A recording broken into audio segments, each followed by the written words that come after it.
सभी प्रतिभा स्थली की छात्राओं और दीदियों की ओर से गुरुदेव की चरणों में सत सत नमोस्तु अर्पित करते हुए हम निवेदन करते हैं, हे गुरुदेव अपनी परम वाणी से हम सभी को उपकृत करें। नमोस्तु गुरुजी, नमोस्तु गुरुजी, नमोस्तु।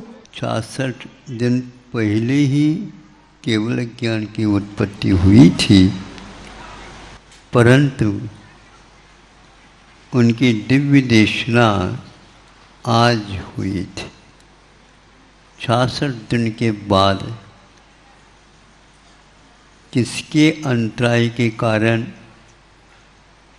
यह इतना विलंब हुआ? केवल ज्ञान होते ही समूचरण की रचना होती है और उसी समय दिव्य ध्वनि भी खिलती है, इसमें कोई संदेह नहीं।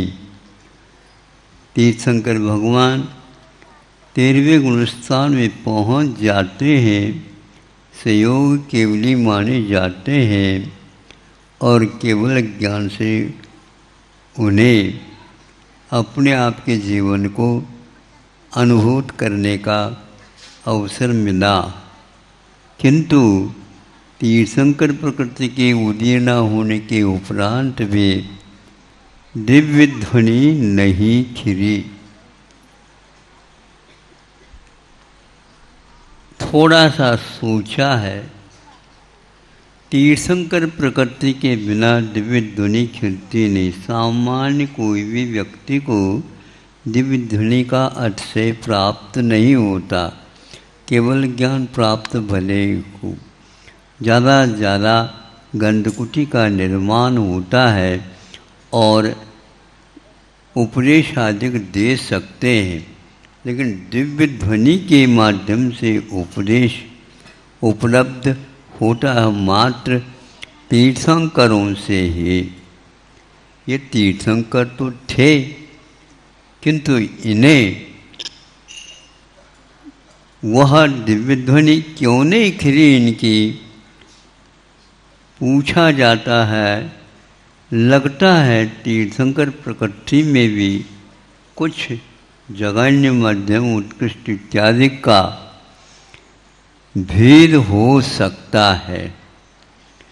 और दूसरी बात है, सारे के सारे भगवान अकेले नहीं हुए, हजारों हजारों मुनि महाराजों के साथ उनका दीक्षित होना हुआ था।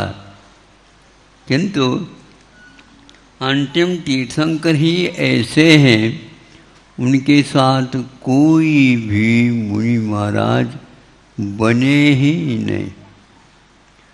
और ये ध्यान रहे, जब तक केवल ज्ञान होने के बाद भी कोई न कोई शिष्य जो सब लोगों के लिए उनका रहस्य बता सके, जब तक दीक्षित नहीं होते तब तक केवली होने के उपरांत भी महावीर भगवान को दिव्य ध्वनि का लाभ नहीं हुआ था। देव भी उपस्थित थे असंख्यात, देवियाँ सहित थे,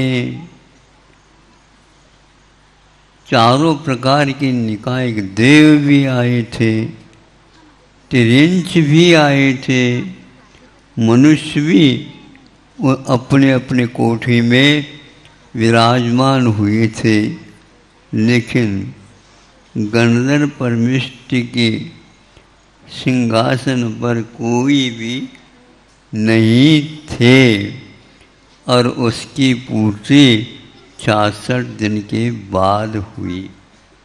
इसमें अंतराय 66 दिन तक दिव्य ध्वनि का नहीं खिलना, केवली बनने के बाद भी यह काम क्यों नहीं हुआ, आगम में इसका कोई विशेष उल्लेख नहीं, किंतु यह उल्लेख अवश्य मिला है, जब तक योग्य निमित्त नहीं मिलेगा तब तक वह उपादान भी काम नहीं कर सकता। तीर्थंकर प्रकृति के उदीर्णा के बाद में भी यह गंधर्व परमेष्टि की आवश्यकता थी। जिस समय तीर्थंकर का वह प्रकृति का उदीर्णा होती है, उसी समय मनफल ज्ञान को भी प्राप्त करके तीर्थंकरों के शिष्य गंधर्व परमेष्टि के काम करते हैं। तो गंधर्व परमेष्टि होते हैं वे मनफल ज्ञान के धारी होते हैं और जनता के लिए जो उलझन है उसको सुलझा करके बहुत अच्छे ढंग से वह दिव्य ध्वनि का साक्षात आधार लेकर के हम लोगों को वो संतुष्ट करते हैं। यह अवसर आज भी विदेह आदि क्षेत्रों में उपलब्ध है, किंतु यह उपलब्धि यहाँ पर नहीं है। यहाँ पर केवल 24 ही होते हैं, हो गए हैं, वर्तमान में भी थे और भविष्य में भी होंगे। तो इस समय आज खाली खाली है। कौन से खाली पद? सभी तीर्थंकरों के साथ जो कोई भी होते हैं वो सब खाली हैं। गंधर्व परमेष्टि भी खाली है। एक और विशेष बात कहना चाहता हूँ।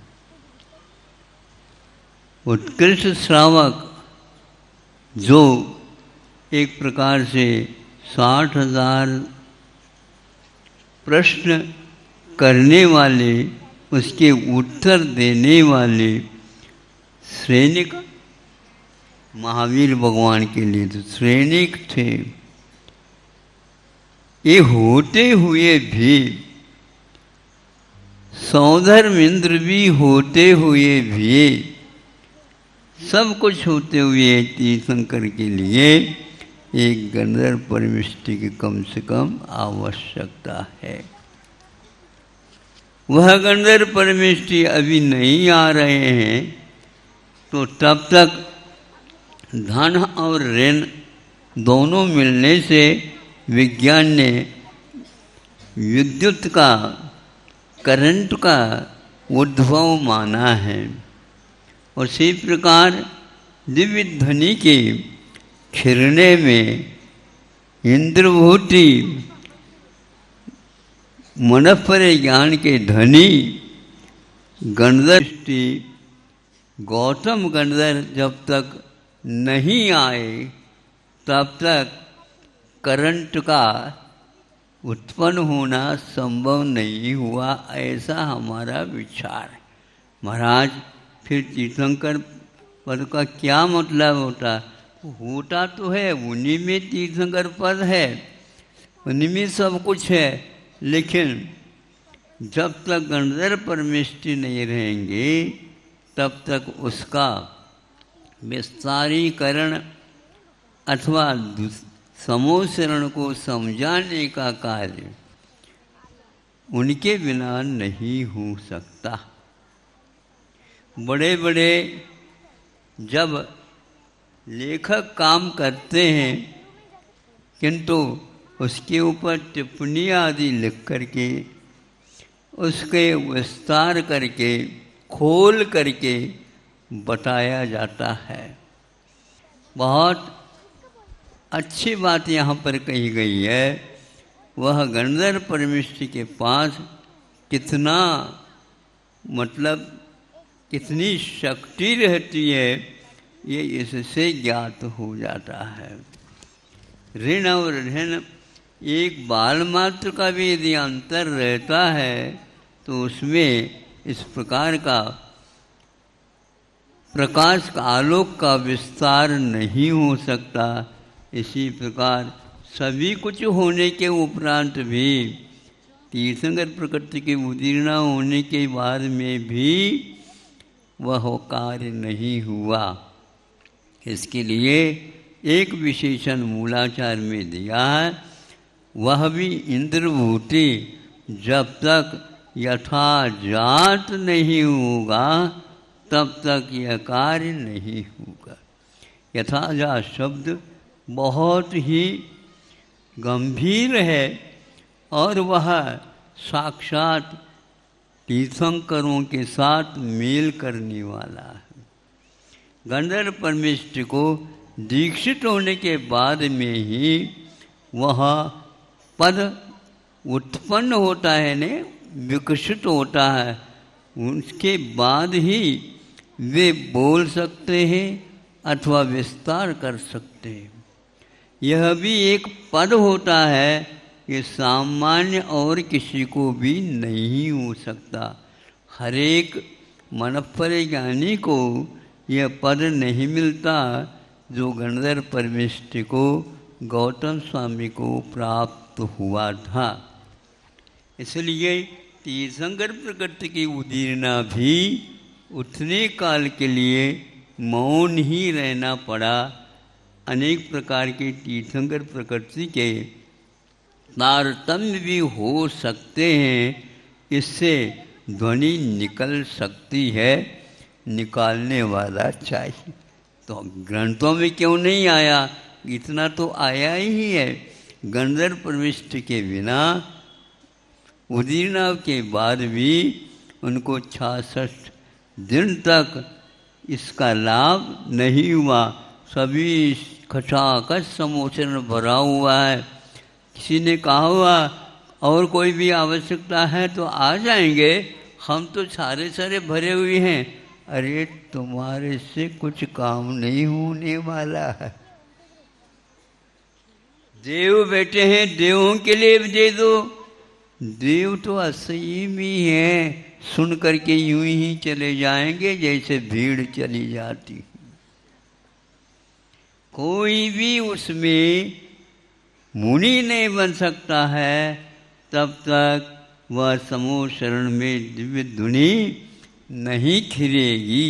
इसलिए अन्य तीर्थंकरों के समूह शरण में बहुत हजारों ये मनःपरिज्ञानी थे, किंतु भगवान के समूह शरण में एक महावीर भगवान वही अकेले और बैठे हैं 66 दिन तक।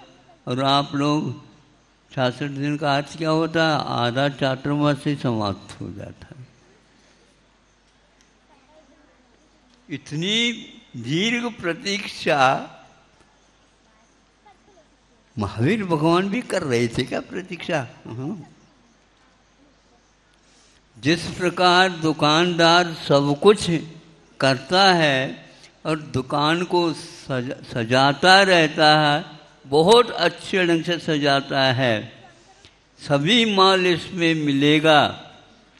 अब दुकानदार देखो,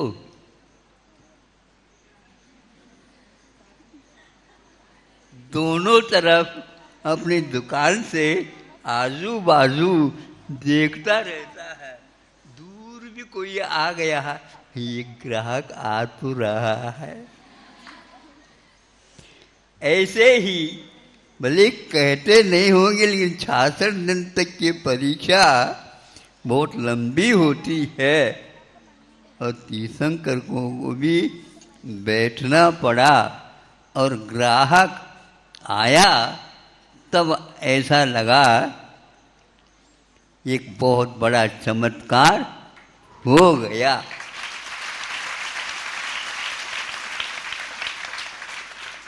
बड़े बड़े विद्यालय आप लोगों ने खोले, नहीं समझे, किंतु यदि ये छात्राएं नहीं आए तो हम सेठ साहूकारों से पूछना करते हैं कि वो क्या करेंगे। धन लगाएंगे, कहाँ पर लगाओ? बिल्डिंग बनाएंगे, बिल्डिंग बना, कोई छात्र नहीं आए तो क्या करोगे? यहाँ जंगल में भी गाड़ियाँ भर भर करके आ रहे हैं।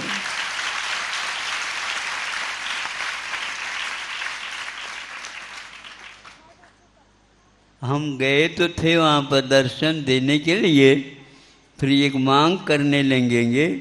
तो हमने सोचा भाई दूसरी और मांग आए तो क्या करेंगे, तीसरी और मांग आ गई। ये बताओ एक बस आनी थी, आ गई क्या नहीं? आ रही है, अभी आ रही है, आ गई, ठीक है। तो वहाँ तो नहीं आई थी ना, तो यही तो कह करके आप आए थे, ले गए थे। ये पास ही आई है, पास ही है। मैं बेटा रहा, आ नहीं रही, ये वहीं पर वो भी आ जाएगी। उसी समय मैं सबके लिए आशीर्वाद सामूहिक दे देता।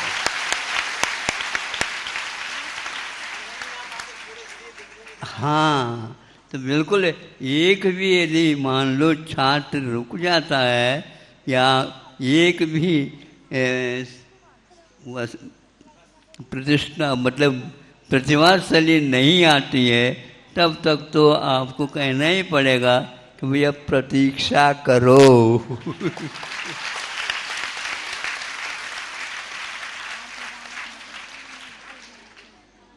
उनकी मानसिकता यदि नहीं बनती है तो शिक्षक भी यदि तैयार हो जाए तो भी आपकी दिव्य ध्वनि अथवा पढ़ाई आदि कुछ भी नहीं हो सकते। इसलिए सबसे ज़्यादा दाता के साथ साथ पात्र का बहुत बहुत महत्व है। ये लोग इतनी उम्र में जो शिक्षक शिक्षिकाएं बैठी हैं, सोच ले इतनी उम्र में वो कहाँ थी। हाँ, कहीं न कहीं तो थी, वह अच्छे ऊपर का शिक्षण और प्राप्त कर रही होती होगी। और चूंकि किसको देना, तो पात्र को देना होगा। तो ये लोग, आप लोग जो दे रहे हैं उसको लेकर के आज क्या महत्व है शिक्षा का, क्या महत्व है एक प्रकार से जीवन में इस शिक्षा का क्या उपयोग है, ये सारी बातें इसमें आ रही हैं। क्योंकि एक क्षमता है, 12वीं तक तो आ गए, किंतु अगले साल इसमें से 12वीं वाले निकलेंगे और पुनः उतनी ही संख्या में नई भर्ती भी होगी। मांग बहुत हो रही है, लेकिन हम उसको टालते चले जा रहे हैं। महाराज एक साथ खोल दो ना। ये ऐसे डैम ब्रिज वगैरह बनाते हैं, पानी एकदम ऐसा खोला नहीं जा सकता। वह पानी एक प्रकार से नहरों से ही पहुँचेगा, एक शाखा के माध्यम से, ताकि फसल खड़ी हो जाए। फसल कैसी हो रही है आप लोगों से हम पूछते हैं, छात्रों से नहीं। आज दो व्यक्ति इसकी सेवा में लगे हैं। बताओ कैसी कैसी फसल उग रही है, मात्रा क्या है और गुणवत्ता क्या है। इन सब का अध्ययन अभिभावकों को करना है। और आगे के लिए कुछ बातों से, जैसे डरते डरते अभी 2 छात्राओं ने कहा हम मोबाइल के बारे में कुछ कहना चाहिए। हमने कहा ये दिक्कत न पैदा हो जाए, लेकिन बहुत कुशलतापूर्वक मोबाइल का दुरुपयोग तो न करो।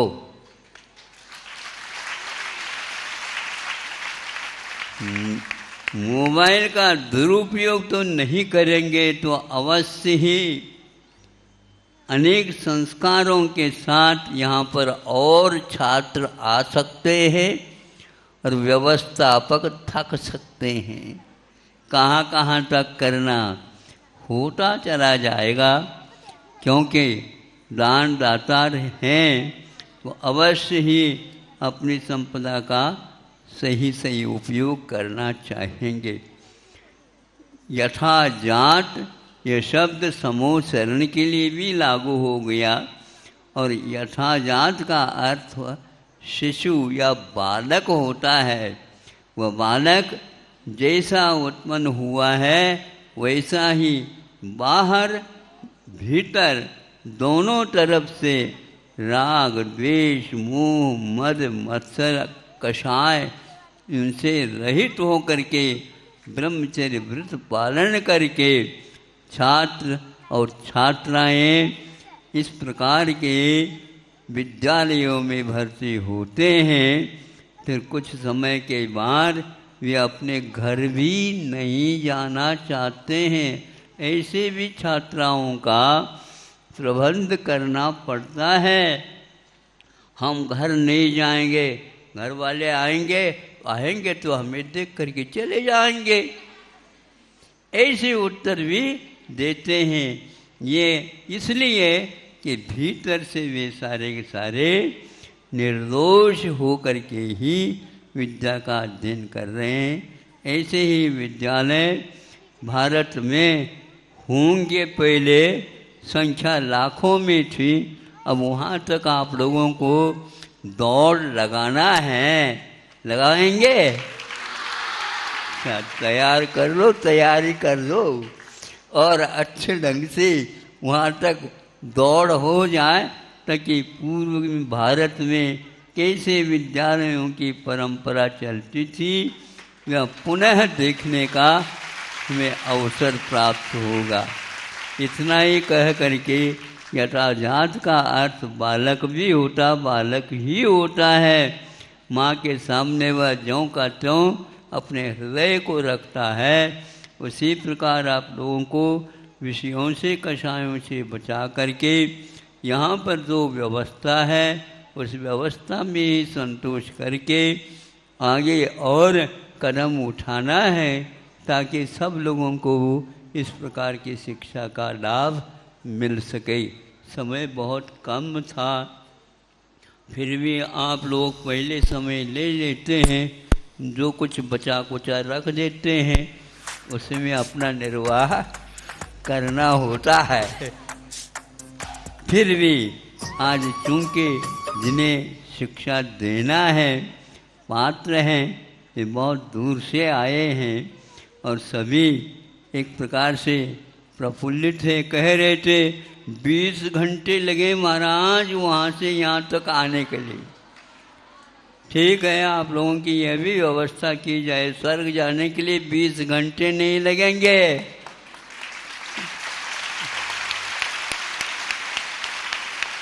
और मुक्ति जाने के लिए एक समय में जाने की क्षमता विद्यमान है। ऐसी शिक्षा ले लो जिसके द्वारा इन गतियों को भी पार करके एक शुद्ध वह शिव धाम जिसको बोलते हैं हम प्राप्त कर सकें। अहिंसा परमो धर्म की